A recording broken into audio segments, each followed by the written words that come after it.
What it do, Crew Excellence? It's your favorite Crew Excellence member, Justin Strickland. I'm back. What a privilege and honor it is to be with you on this wonderful Friday.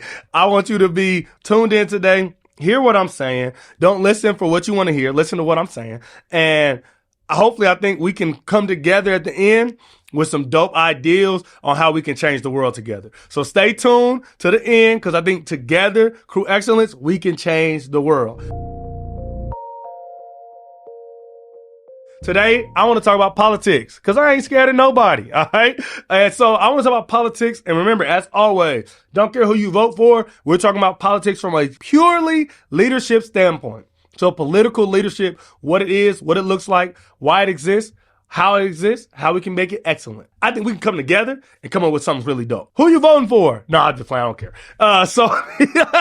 But right now in America, we in a presidential election season. It's always election season. We have House of Representatives, Congress, local elections. We're always voting for people to lead us. It's interesting thing about a democratic republic is set up for us to vote on the leaders, for us to take full control over who we're putting in front of us and saying, hey, take us to the next level, take us to the next year or the next decade, make us successful. It's one of the most interesting things that exists in our world. And what's so interesting is we vote for these leaders. And you might say, I ain't vote for them. Somebody voted for them. Okay.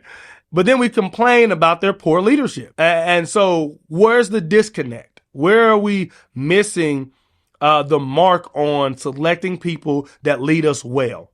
Where are we missing the mark on how we select these people, who they are, and what we want from them? And so today we're going to talk about that.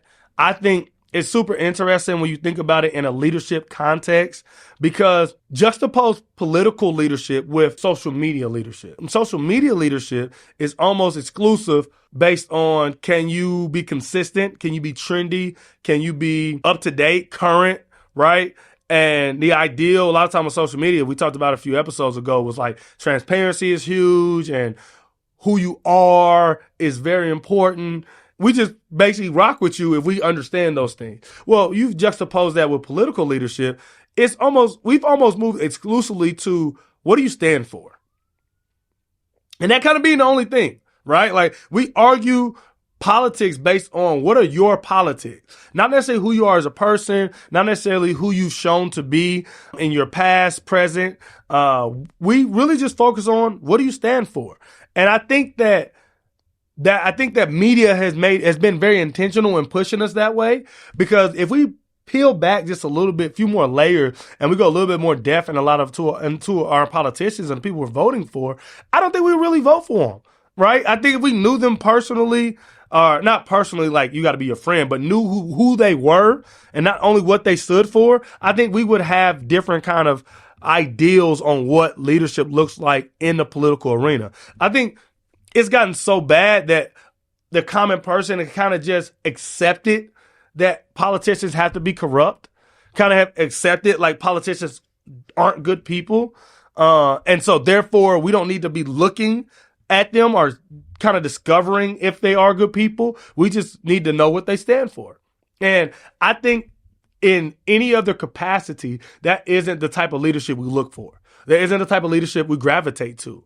And we ask a lot more from leaders who have a lot less control, a lot less power, a lot less influence. We ask a lot more from them. Just think about what happened to Jonathan Majors recently and how the backlash, and he got kicked out of the movie. And I know I talked about this before, but it just came to my mind. And you juxtapose that with what we know about a lot of our politicians. And we still vote them into offices that have way more power than playing a character in a Marvel movie.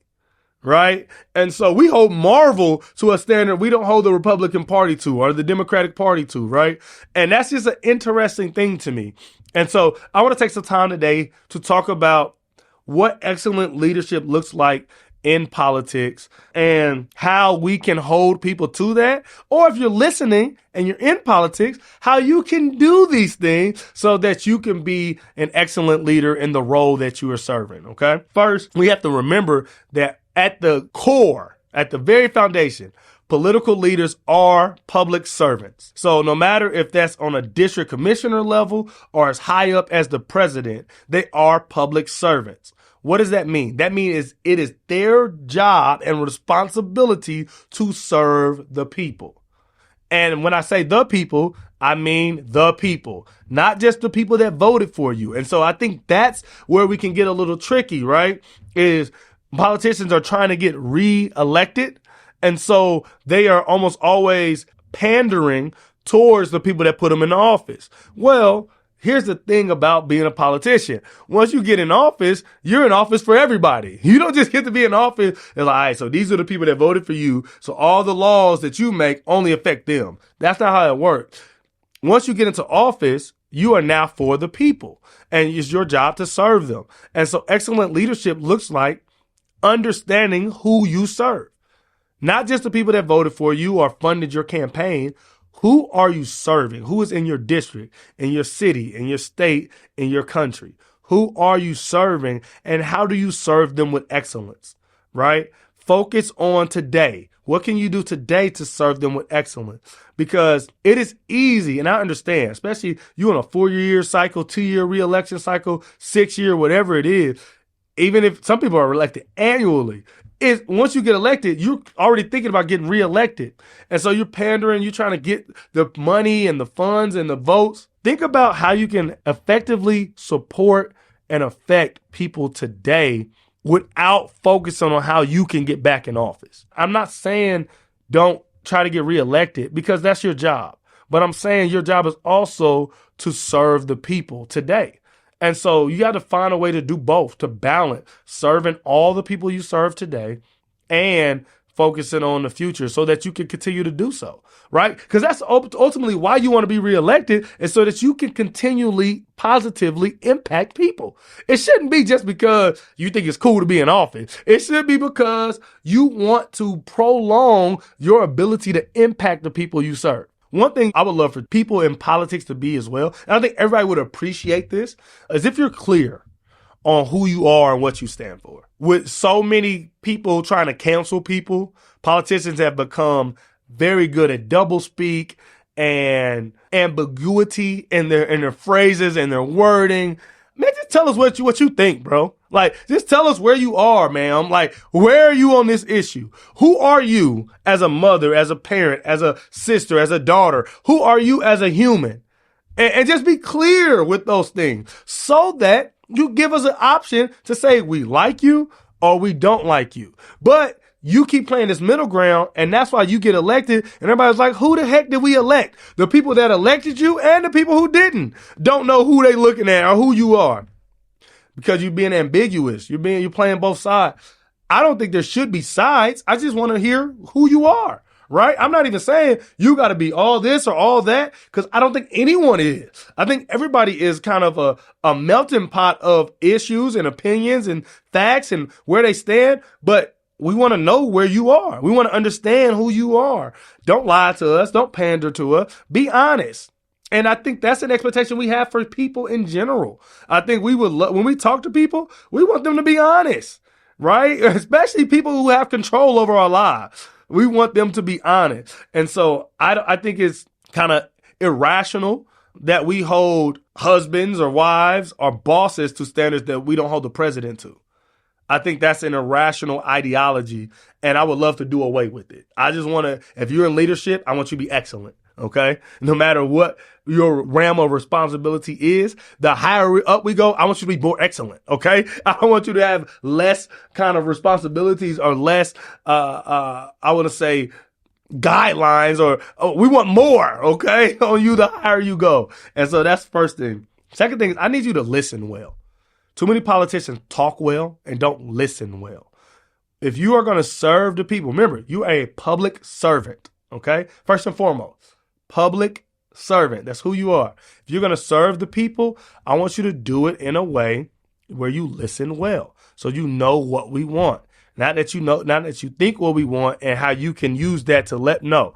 So you know what the people want, and then you can give the people what they want because you listened well. Because ultimately, you are a conduit of resources. This is what people want.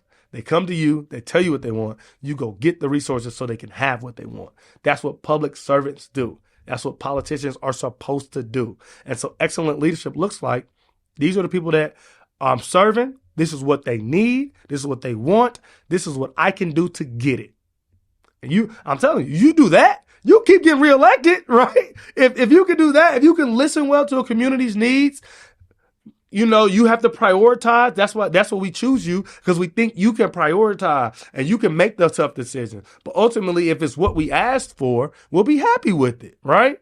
Even if someone else asked for it, I know this came from us. I know this came from the people. Rather than you doing stuff and I'm like, who want that? Is that? And it's like, oh, well, them 5 people. No. Give something to the people, okay? Not just the people with money, not just the people in your ear, to the people you're serving. Last, remember your why.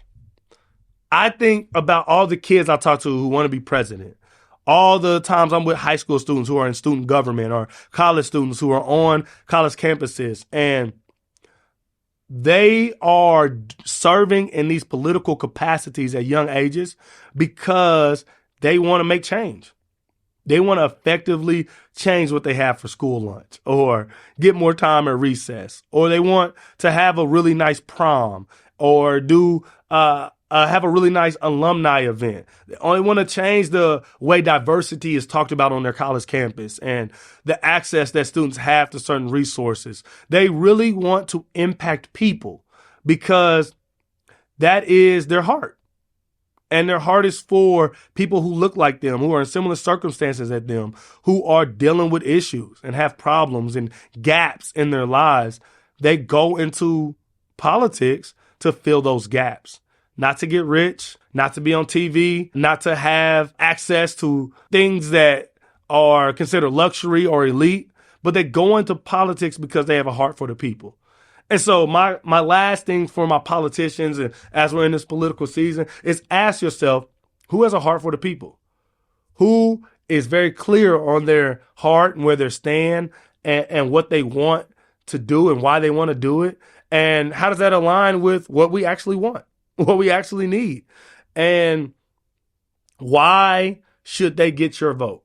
Other than, and we got to stop being so simple.